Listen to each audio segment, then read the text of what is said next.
Well, what do we have here, guys? Welcome back to a new video. Got a cool project here for you guys. A little different than my normal sound, actually. Sounds like this.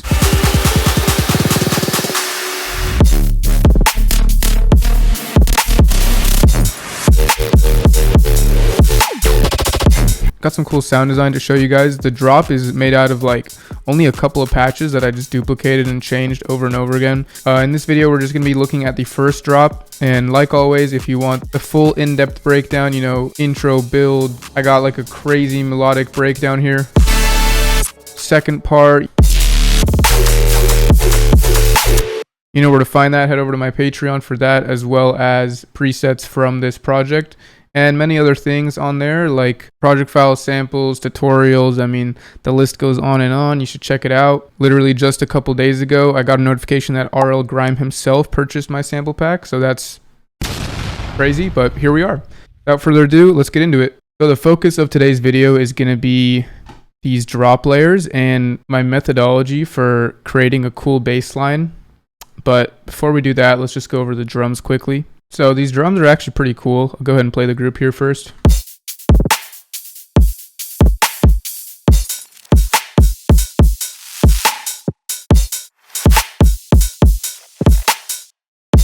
Bunch of cool textures. So up top here, first things first, nice beefy kick here.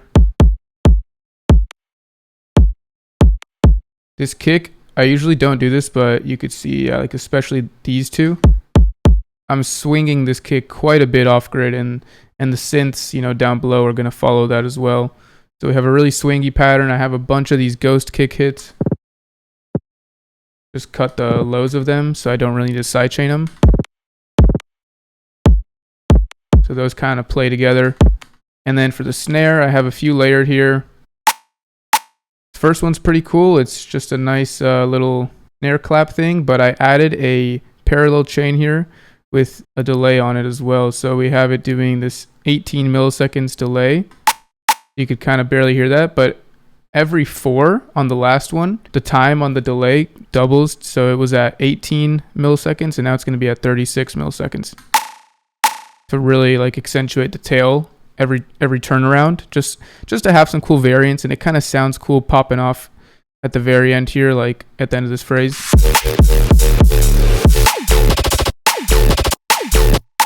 There's like a couple of laser elements going on in the sidechain group, so I thought it worked pretty nicely. Second layer here, simple little clap layer, add a bit of space, and then one more layer here, adding some more space. And then in the second 8 bars, we just get a cool tonal layer. So all together, got this cute little snare. Not my typical, you know, tinnitus? How do you say that word? Tinnitus or tinnitus. Anyways, not my usual tinnitus snare. Yeah, I went for something a little cuter here. Then I have this acoustic crash layered with all the kick hits, and this was kind of a bitch getting it off grid, like at the exact timing of the kick, but we made it work. Cool. Little drum fill into the phrase. And then for the perks,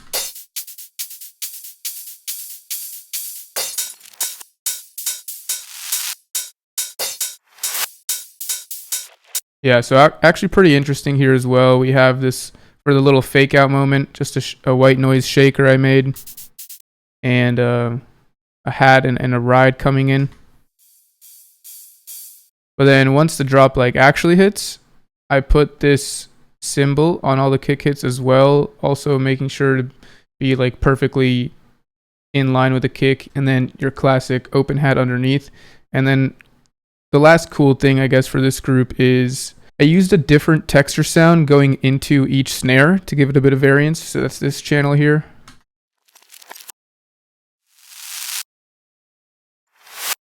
Yeah, so just a different texture, some that I've made, some that I just found in sample packs going into each hit. And I thought it added for a cool organic variance here.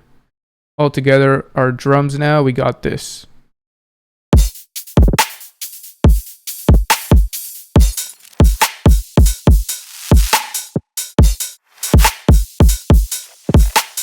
Okay, and with that, I think we're ready to move on to the sidechain group. This is the part that I actually wanted to show you guys.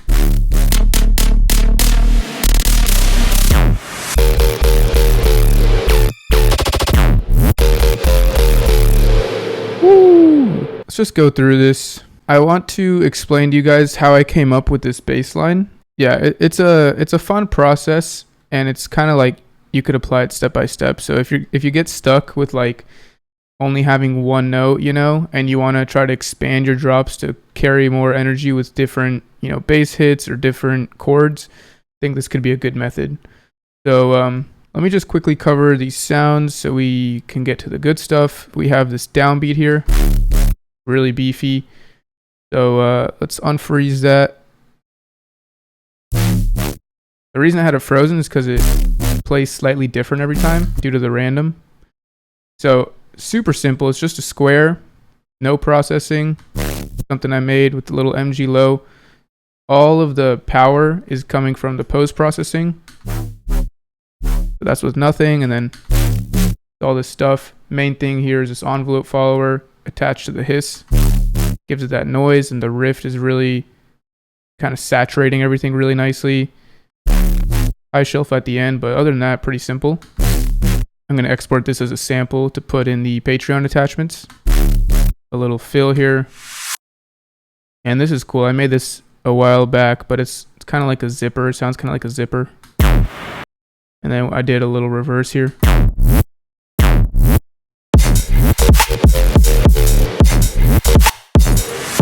Pretty cool sound. And yeah, I'm just throwing different samples from my sample packs here, just scattered throughout, to fill in, you know, the downbeats, the turnarounds, that kind of thing. But here we go. This is where we want to be right now. So these few groups here is what I want to explain today. So before I wrote this drop, I went over here. You see this channel called Bassline Test, where I was just messing around with different notes. And this is muted. It's just purely for the purpose of testing. So what I did, I just have a raw serum initiated preset, nothing fancy. And I was messing around with notes in this Phrygian scale, right?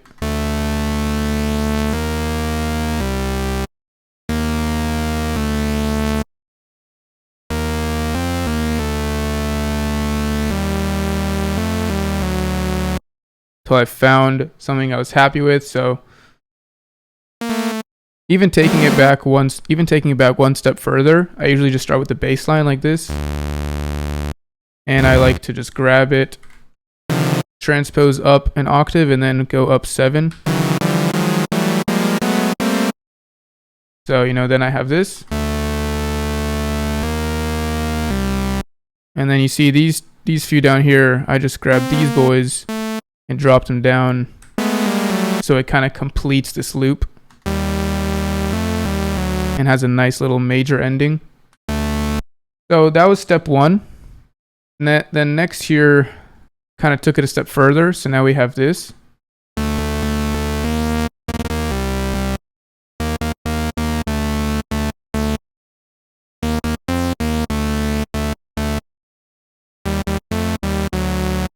I'm sure now you could kind of hear that sounds like our drop now. So I just took what I had, a raw bass line, and then I rhythmized it, I guess you could say. I just added, you know, little stutter notes like these guys.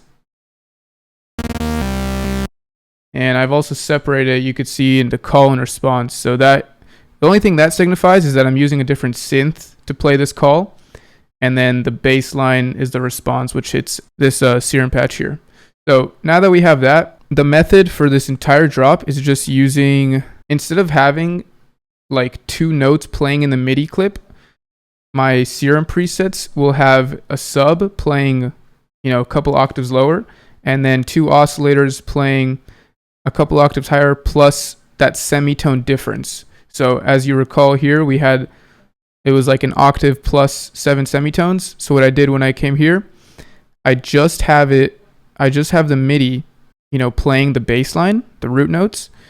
And by having the oscillators up 7 semitones, I'm getting that, you know, that second MIDI note I had in all these clips. Kind of like a bass house type of synth. Pretty simple. And you could see a big key with both of these layers is the reverb and filter automations. So envelope 1, yeah, you see I'm opening up this envelope as this happens, as well as macro 1, which I think is tied to the reverb, yeah.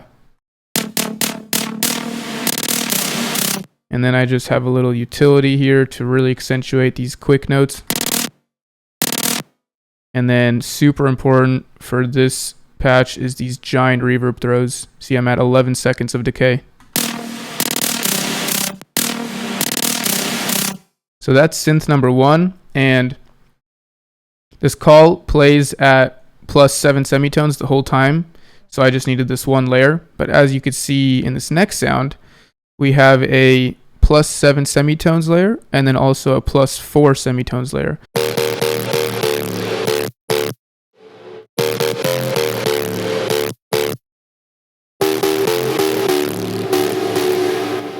So you absolutely could just come into come into Serum and automate these semitones. So you only have to use one track.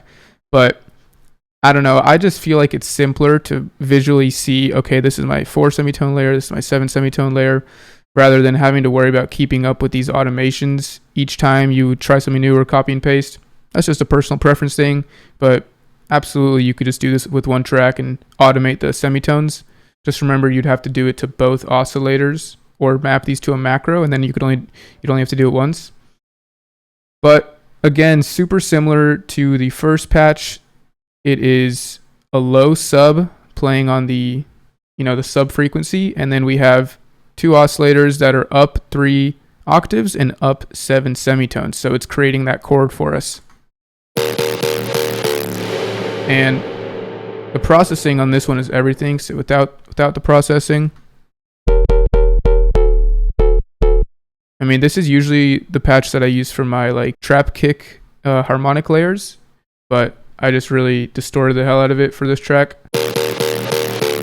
Mostly this rift and amp, and again, super important. I mean, I'm just abusing these reverb throws right here. You could see 8 seconds decay. Don't be afraid to crank that. If you had this really low, like these reverb throws would not really, it would be very hard to hear them. See, that's pretty weak. So that's why I have the decay all the way up. See, it's at 0% when the main hit happens. So it's really no big deal to have the decay super high.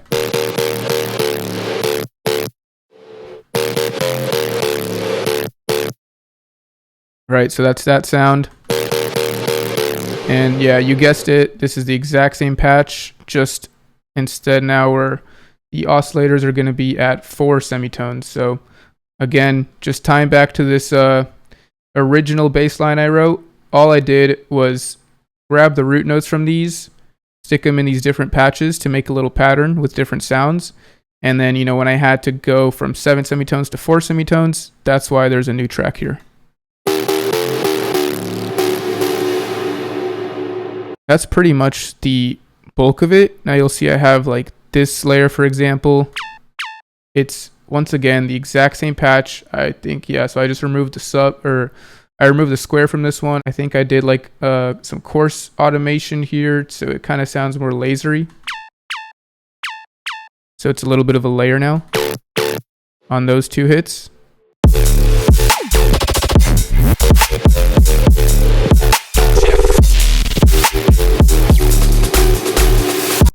Yeah, and then once again here. But that's the method. I mean, then we have basically this repeats.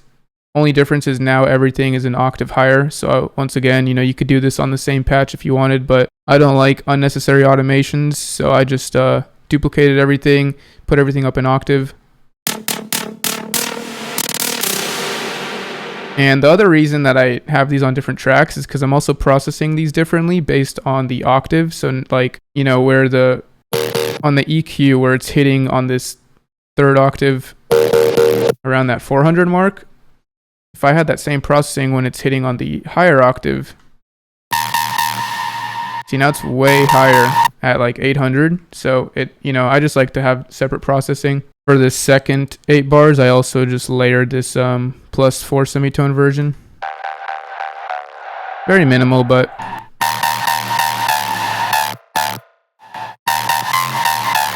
pretty cool. And then one more variance of this patch. Again, it's the same patch. I just changed it a little. Get this cool little like lasery fill out of it. See what I did this time.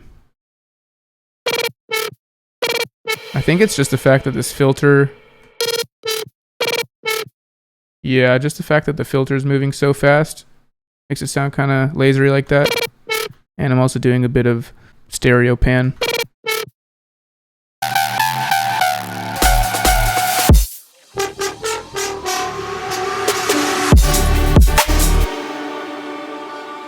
And that's pretty much the drop. Then it's like, then we have this kind of 8 bars that's more chill, but it's like the same strategy. I just have a variation in the bass line now, so you could see what I changed here.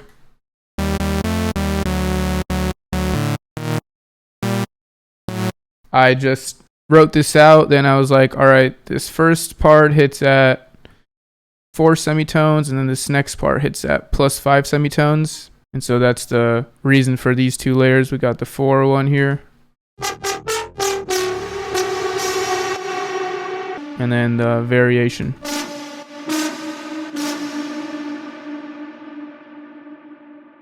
Another really simple patch. Using the saw rounded, but again, it's the same strategy. You have a lower octave version and then higher octave version at plus 5 or plus however many semitones to create that chord effect.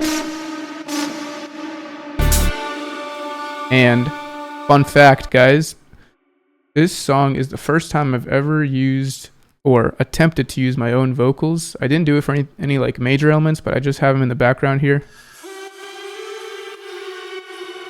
It's so cringe, sorry. I'm not gonna play the whole thing, but kind of cool because this Phrygian style I'm going for is a lot of like, you know, slowly moving notes in between, kind of in between scales, and it's just like one note differences. So using your voice, or you know, you don't have to use your voice, but using something organic that kind of slowly drifts in and out, I think could help something sound more organic.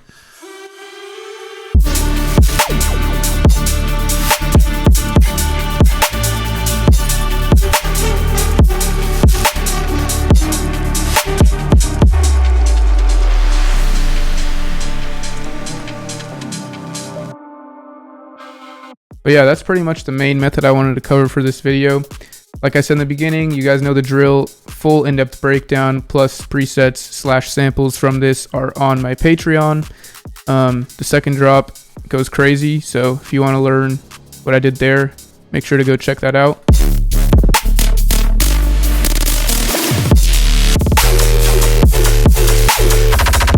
I went for more of like a head bop drop for the second one, a little more aggressive, I think. Or the first one was really focused on the flow. Thank you guys so much for being here. Thanks for the continued support. It's crazy. We're doing this thing. You know, this wouldn't be possible without you guys watching. So all I can hope for is that you gain something from my videos. Thank you guys for rocking with me. Hope that was helpful, and we'll see you in the next one.